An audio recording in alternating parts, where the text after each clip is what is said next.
نحمده ونصلي على رسوله الكريم أما بعد.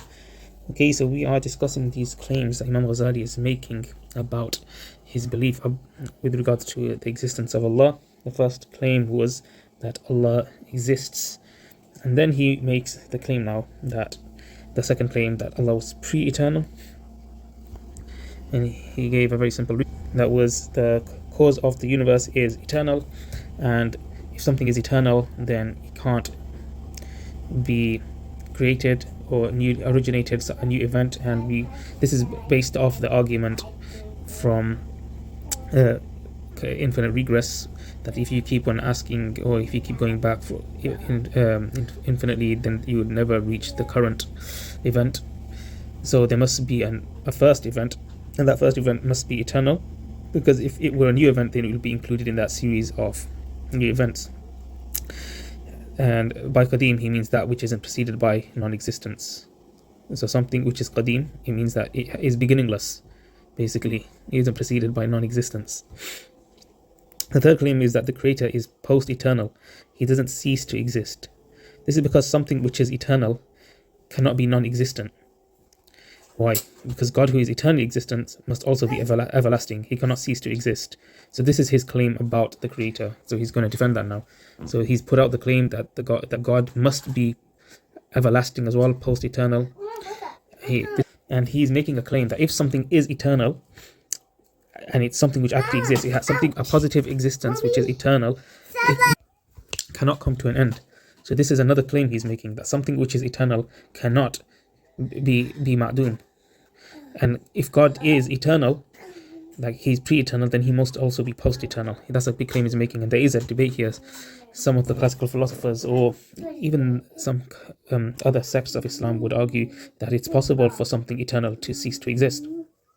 Ash'aris, they generally have this belief that Allah is the only thing which is eternal, and something which is pre-eternal cannot cease to exist. And his reasoning here is, so he lays it out here. So in the book الدعوة الثالثة الذي عن صانع العالم مع كونه موجودا لم يزل فهو باق لا يزال لأن ما ثبت قدمه استحال عدمه وإنما قلنا ذلك لأنه لو انعدم لافتقر عدمه إلى سبب. Okay, now he's going to explain it. So he says, if we were to accept that something eternal came to an end, then that would be because it was in need of a cause. So whatever is eternal has no beginning, it cannot come to an end, because if it did, a change would occur. So here, this is another way of saying it. If something has no beginning, then it can't end, because that would imply that a change occurred. And what do we mean by change? We mean that a new event occurred. So by change here, we mean a new event occurred, and that's actually the term that I use in the book. I'm not sure why I wrote change in my notes. But you can think of, you could, if sometimes people might argue that it's possible for Allah to change, so you could run this argument there as well, that Allah doesn't change, because changing is a new event. So if something is eternal, then it doesn't end, because that would imply a new event. So what is this new event? The new event is there is something that currently exists, and now it is in non-existence. So the event that occurred was something that existed, faded away from existence. It's no longer existing. And we've already explained that anything that comes into being must have a cause. So this new event is something that's came into being. So it must have a cause. So not because it exists, but because it is newly occurring. So we aren't saying that. So some people might say everything that exists must come to an end. But here we say no. Just because Allah exists eternally, that by itself doesn't imply that he must always exist. But rather, if you say he comes to an end, then that would imply that there's something new that occurred, something something new occurred after him remaining, بعد استمرار الوجود في القدم, after remaining in existence in eternity. And we've already discussed that all changes require a cause, because non-existence, like I said, explained before, would be something new. A hadith, it would need a reason or a cause. But so all changes require a cause. Since non-existence would be something new, so a hadith, it would need a reason or cause for it to go into that state. But there's no meaningful cause for non-existence. So what does that mean? We're now making another claim. We're saying that there isn't any cause or plausible explanation for the non-existence of this eternal thing. You have to give us a plausible explanation. For example, in the world, when we see something comes to an end, and that's for a reason. For example, someone might die, or some food might go rotten, or something might break. Then these are the result of a cause. They stopped existing in that way. Or you could break it down even further, that if there was a motion, like I was in one place and then I moved from another place, then my previous position ended because of my movement. So there's an explanation that's required. So likewise, if there's an eternal thing and you're saying that it can come to an end, you have to give us a plausible explanation for why it came to an end. So here we say that this cause would have to be either due to something acting, some agent, some fa'il acting to bring about the non-existence of this eternal thing. So that could be the eternal thing maybe does something, or something else does something to cause that eternal thing to come to an end. Or there's a condition which existed, which allowed you. So you might argue that there's a condition which existed eternally, which enabled this eternal cause to remain in existence. So there's a removal of a condition for its existence. So you could say, so there's this eternal thing which existed for eternally, and suddenly it no longer exists. And some people are claiming that the reason it existed was because there was something in place which enabled it to exist. But now that thing which was enabling it to exist, this condition, is absent, and because of its absence, the eternal thing is also absent. So there would need to be an opposing force as well. So the non-existence of the thing, or the removal of a necessary condition, or an opposing force, none of these work, because an agent, like, so these are the, if you wanted to say that an eternal thing ceased to exist, then these are the possibilities. So he is giving a process of elimination. So he's saying, if you wanted to show us that the eternal cause came to an end, then give us your options, like give us the plausible explanations. And he shows that it's either due to one of these three things, which is there's an agent acting to bring about the non-existence of that eternal thing, or there's a removal of a necessary condition, or there's an opposing force in action. And you have to tell us what those things are, and we will deem them plausible or not. But here Imam Ghazali he says that these aren't plausible explanations, because an agent, like God, he can bring things into existence. And he cuts this down at the root. He says non-existence isn't even a real thing that can be done or caused. Non-existence is just the absence of something. It's not an act. So it can't be the result of power. The conclusion, since there's no coherent way for God's non-existence to occur, he must be everlasting, just as he is pre-eternal. If God truly did nothing, then he didn't use his power to produce anything. That means he stayed exactly as he was. There was no change, no effect, nothing happened. And then there's actually the Mu'tazila, where they actually believe that non-existence is a thing. وإن قال المعتزلي أن المعدوم شيء وذات. If the Mu'tazila argued that non-existence is a thing or an essence, فليس ذلك الذات من أثر القدرة. So here they say that even if you, so this is another, remember we spoke in the Tamheeds how Imam Ghazali argues. So before he showed a kind of process of elimination, and he just attacked it at its root, and now he's doing a reductio ad absurdum, essentially saying even if we accept that non-existence is an entity, an essence that exists, then that essence or existence won't be something which is caused by divine power. So non-existence is an essence, let's just say, it's a thing that actually exists. Someone might argue the possibility of something occurring. They say that non-existence is a thing and an essence. But if you want to categorize it like that, then it's not really an effect of an act from divine power, since it's eternal. And the effect of divine power, so when we talk about Allah's actions, they are the effects of his attributes, and which is his knowledge, his power, and his will. And these effects are new events which occur, which are other than Allah. So if this non-existence essence is something which has always existed, then it can't be a result of Allah's power, since Allah's power produces new events. It doesn't produce things which are already in existence. So that would be a contradiction in terms, since this eternal thing can't be both qadim, so it didn't come into existence, it's beginningless, but also be with a beginning, something which has a beginning. So then what's actually happened, if you concede for the sake of argument that non-existence is a thing, is that Allah's divine action has negated this essence, the essence of the non-existence. So what's happened, what we're saying is, even if we say that non-existence was an essence that existed, then when Allah's action, when he used his divine actions, then all that happened was that this essence of non-existence, it just disappeared, it was just negated. But cancelling out something is just a result of his action. It's not this non-existence essence, it wasn't something that he actually went out of his way to do, because it was an eternal thing, like we already said. It already existed. He didn't go out of his way to do it. So this non-existence essence is an actual thing. So God hasn't really done anything directly to negate the event.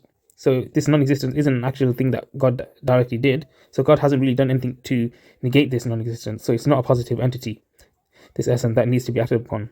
So if all you've done is negated existence, and negation is not a real thing, then you can't say an actual act has occurred. So if God truly did nothing, then he didn't use his power to produce anything. That means he stayed exactly as he was. There was no change, no effect, nothing happened.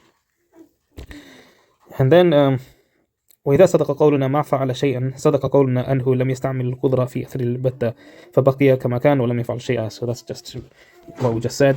وباطل أن يقول أن يعدمه ضده لأن الضد إن فرض حادثا اندفع وجوده بمضادة القديم وكان ذلك أولى من أن ينقطع به وجود القديم.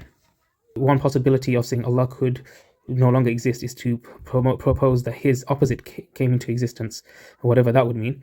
But let's just say negation of God came into existence, but then you'd have to say that it's a new event or something which is eternal. If it was eternal, then God would have never existed. And if it was a new event, then how is it, what mechanism is it using to overpower the eternal?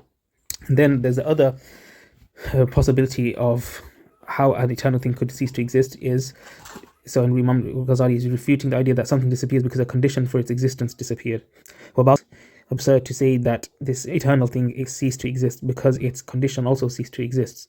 Someone saying the thing stopped existing is because the condition it depended on went away.